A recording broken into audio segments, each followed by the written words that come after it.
waxaan la kori waayey oo la dheeraa waayey oo intaa iga soo reebay waa qabyaaladan baas ee i ragaadisay haddaba su'aal kala taala waayahay gobonnimoy haye ma kortaa ma dheeraataa ma caafimaadaa ma se dhiigaysataa bal su'aashaa nooga jawaab anigu waan koraa haye oo waan dheeraadaa oo waan caafimaadaa oo waan dhiigaystaa waxaan ku koraa dawladnimo wanaagga waxaan ku dheeraadaa sinaanta iyo cadaaladda waxaan ku caafimaadaa qabyaalad la'aanta sidoo kale waxaan ku dhiigaystaa tacabka iyo wax soo saar waaryaane assalaamu calaykum waraxmatullaahi wabarakaatu وعليكم السلام ورحمة الله وبركاته فرحتين عاو كورن caawa فرحتين waxaynu u faraxsannahay ها si aan la soo koobi karin sababta oo ah هاي waxaynu soo dhowaynaynaa هاي gobonnimadeennii aynu lahayn ee inoo dhalatay ayaynu caawa soo dhowaynaynaa dumarkii maye saxaabiye mashxarad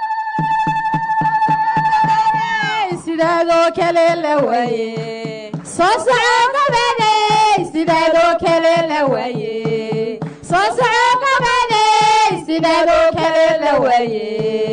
soo soco qabanay sidaadoo kale la waaye waa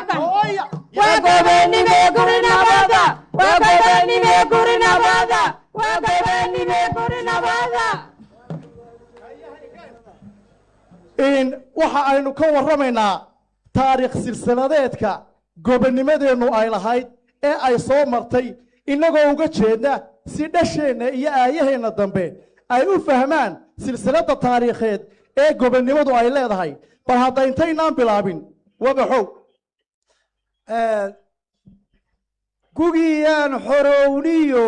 gugii aan xorowniyo gobaad dhalashadaadii gallada eebbe keeniyo guul bay ahaydoo gaawaha laguu culay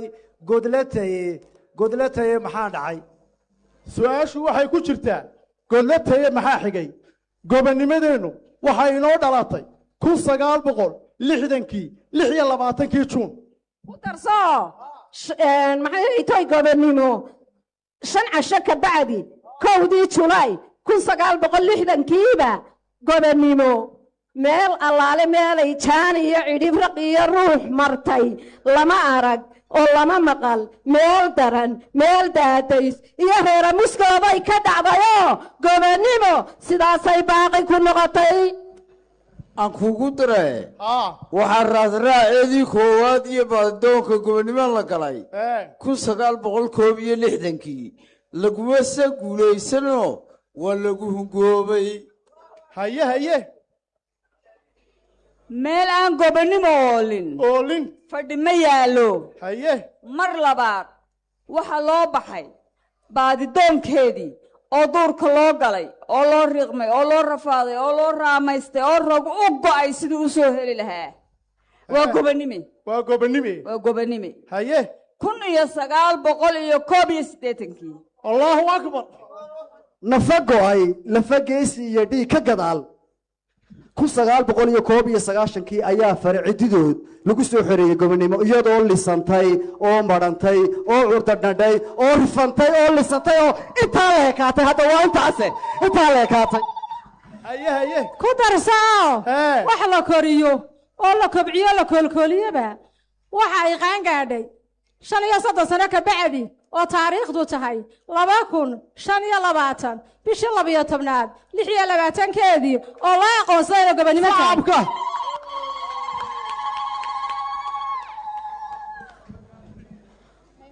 ku darso caawana waxaynu joognaa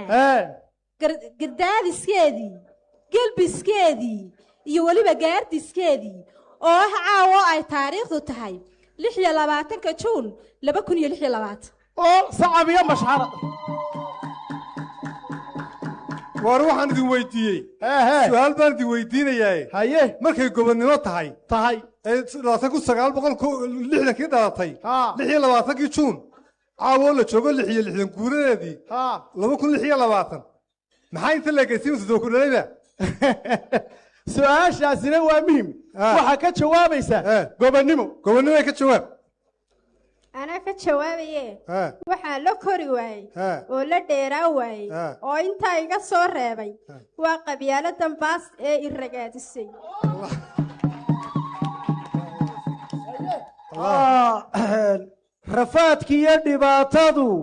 rafaadkiiyo dhibaatadu waa waxa ragaadsho inta ruux ka naaxiyo rubadda iyo laabtiyo raafafkeeda yareeyey gobonnimo run weeye hadalkaasi haye waa waxay la rafcaantay ee rifantay ee lisantay ee ka soo reebay intaa haddaba su'aal kalaa taalla waa yahay gobonnimoy haye ma kortaa ma dheeraataa ma caafimaaddaa mase dhiigaysataa bal su'aashaa nooga jawaab anigu waan koraa haye oo waan dheeraadaa oo waan caafimaadaa oo waan dhiigaystaa waxaan ku koraa dowladnimo wanaagga waxaan ku dheeraadaa sinaanta iyo cadaaladda waxaan ku caafimaadaa qabyaalad la'aanta sidoo kale waxaan ku dhiigaystaa tacabka iyo wax soo saar waaryaaneen gobonnimo arrin weyn bay lagu tidhi haddaba si ay gobonnimadeennu u korto ma nahay ummad dowladnimo wanaagga fahmi kara oo dalkooda ilaashan kara oo iyagu bileys ka noqon kara oo surdoon isu noqon kara oo waddaniyad jacayl ku abuurayn si ay gobonnimadeennu u dheeraato sinaan iyo cadaalad ma laynaga helayaa si gobonnimadeennu ay u caafimaaddo cunsuriyadda qabyaaladeed dad ka bixi kara ma nahay si gobonnimadeennu u dhiigaysato ummad tacab iyo wax soo saar leh ma nahay haddaba su'aal kale ayana meesha taallaa gobonnimoy caaway aad u mahadnaqaysaa marka koowaad waxaan u mahadnaqayaa allah subxaana wa tacaala marka xigtana waxaan u mahadnaqayaa halgamayaashii ku guulaystay inay ingiriiska iga xoreeyaan anigoo gobonnimo ah saxaabiya mashhar haye marka xigtana waxaan u mahadnaqayaa markii aan lumay cid kasta oo baadidoonkaygii iyo raadintaydii gobonnimo ka qayb qaadatay oo saxaabiya mashhar kuwaasina caawana waxaan u mahadnaqayaa madaxweynaha jamhuuriyadda somalilan mudane cabdiraxmaan maxamed cabdilaahi oo ku guulaystay inaan ictiraafkaygiiga aqoonsigaygiiga lumay aan helo mar labaad gobonnimoy haddii annaga intaana laga helo maxaa adigana ka ballama inaad nagu hoggaamiso haddii intaa laydinka helo anigana waxay ugu ballama inaan idinku hoggaamiyo cadaalad iyo gobonnimo iyo horumar waa gobonnime waa gobonnime guri nabada waa gobonnime guri nabada waa gobonnime